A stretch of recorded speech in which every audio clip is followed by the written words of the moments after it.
Hello. Good afternoon. Very nice. Okay, great. So let's start with what you've been doing initially on the EV front. Like, what are EV tires, and how they changed how you're creating, rubber for performance cars? A good question. Often people are like, well, what really are the differences between EV tires and non-EV tires? Yeah. And so for Michelin, first thing, for 135 years, we've been innovating with tires from bicycle to mopeds to internal combustion to EVs and the space shuttle. When it comes to EVs, fundamentally, one of our challenges, or the challenge for the industry, is that the weight of the vehicle is about 15% more. 15%. 15% more on average. Yeah. So what does that mean for tires? It means that there's an extraordinary amount of pressure on wear. Right. The wear, you've experienced it yourself. Yeah, I was telling Charlotte earlier that I need to call her soon because my Kia EV6, after 1 year, I've like chewed through the set of tires, and I'm like, oh, okay, that's And to new. be clear, Yeah. they were not Michelin. They were not Michelin's, actually. Yes. Right. Go ahead. And so for that, what we need to do is counteract with larger tires, but tires that have a compound that will last longer. Yeah. And if you look at our current portfolio on cross-planet tubes, the Defender lines, they outlast our leading competitors by 25%, which is close to 2 years. So, and it's also backed up by a Michelin Promise Plan. So that really means that our tires are EV ready. And then secondly, to close on that is, we like to look at the consumer and the consumer needs based on usage. Where are you driving? Yeah. Do you want handling? Do you want performance? Are you going through ice? Are you going through snow, etc. Versus, do you have an ICE vehicle or do you have a EV vehicle? So we really look at the consumer's needs and make sure we have the right tires for them. I would assume more tire wear is actually good for business for you, but I'm joking, but it's like not the consumer. We have for over, so I've been at Michelin 29 years, and we have been obsessed to have lower resistance, longer wearing tires. So yeah, it's a little contradictory, but we're happy when our tires last for really long. Excellent. I'll turn to you now. I have a two-part question. For those who don't know, what is QNX? You might be like me, you've heard that a lot, but you don't understand what that is. But tell us about how the software world is redefining what we expect from vehicle performance. Yeah, of course. So QNX, we're actually part of BlackBerry, so I'm sure many of you out there at one point had a BlackBerry device, but we've come a long way from our smartphone heydays, and actually QNX now powers 255 million cars around the world. 1 out of every 7 cars on the planet have QNX software. We do high-performance foundational software for mission-critical applications. So everything from vehicles to surgical robotics to the International Space Station. And really, when it comes to software, software is powering every aspect of vehicles these days, from ADAS applications to infotainment to all the incredible features and capabilities that you're seeing in the vehicles today. We used to talk about cars having 100 million lines of code. Today, it's more like 400 or 500 million lines of code, which is more than an F-14 fighter jet. So really, software is the driving force of today's automakers as opposed to hardware. And I think you'll probably see more change within the next 10 years than we saw within the previous 100 when it comes to what software is delivering for vehicles and features and capabilities. Yeah, that code and complexity, that's especially an EV thing, right? We're not talking, you said we're not talking so much about gas cars with traditional ECUs, correct? Yeah, I think that's been one of the big transitions that sort of happened over the past, call it 5 years or so, is moving from, discrete ECUs powering everything from, windshields to, your wiper blades and whatnot, to domain computing where high performance domains are powering many different aspects of the vehicle. So less weight, just like you talked about, and more efficiency, enabling OEMs to bring, their models to market quicker and more efficiently. That's it.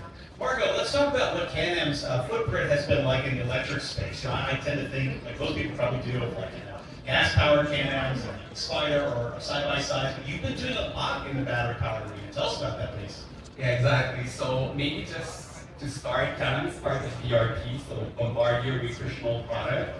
So part of PRP, we have multiple brands that you may know, such as the Ski-Doo Snowmobile, Sea-Doo Watercraft, and also Can-Am vehicle on-road and off-road. So our EV journey started a couple of years ago with the EV snowmobile. So in 2023, we launched an EV snowmobile that allowed us to test our technology in the worst condition possible. Yeah. So we actually had a fleet of EV motorcycle running in a rental operator in the North Pole. So that allowed us to truly test the technology, but also part of ERP is Rotax. So Rotax has been building also EV engines for karting for a while. And as for Can-Am, well, we launched the Can-Am Pulse and the Can-Am Origin, which are both electric motorcycles in 2024. And just a couple of months ago, we launched the Can-Am Outlander EV, which is our first EV. What has been the customer reception been to these EVs you've been making? This is a really nascent field in the power sports space, even more so than in cars. I seem to recall when we talked earlier, you said that your field is like, it's like where EVs were at in 2017. Tell us about that a little bit. Exactly. So electrifying power sport vehicles is a bit of a challenge because you're talking to passionate people that love gas engine, they love the smell of it, the sound of it. So we have a lot of convincing to do. However, there's a lot of benefit to electrifying power sports vehicles. And to answer your question, we run a bunch of research because obviously when you launch EV vehicle, like you need to have a good strategy and a good plan. And what we discovered is that for power sports itself, the research curve when we were looking at what people are searching on Google is at the same place as car were in 2017. So power sport is a bit lagging behind in terms of interest. But we're getting there, so we're just behind the adoption of EV car, and we're going to get there in a few years. But we're starting with remain, if I can say. It's super exciting to see that develop. Sharda, I'll turn to you now. I would love for you to tell me about what are EV types? How are they different? Are they made different? We're talking compound testing, just like what makes them special versus gas types? Like this crowd, feel free to get that in your Yeah, I don't want to repeat too much of what I said earlier. Our testing with internal combustion as well as EV testing really demonstrates that our tires will and do endure the requirements of EV. I will say that some OE manufacturers, the needs of the consumer are the same, right? So the needs would be efficiency, cooling resistance, low capacity, noise. Yeah.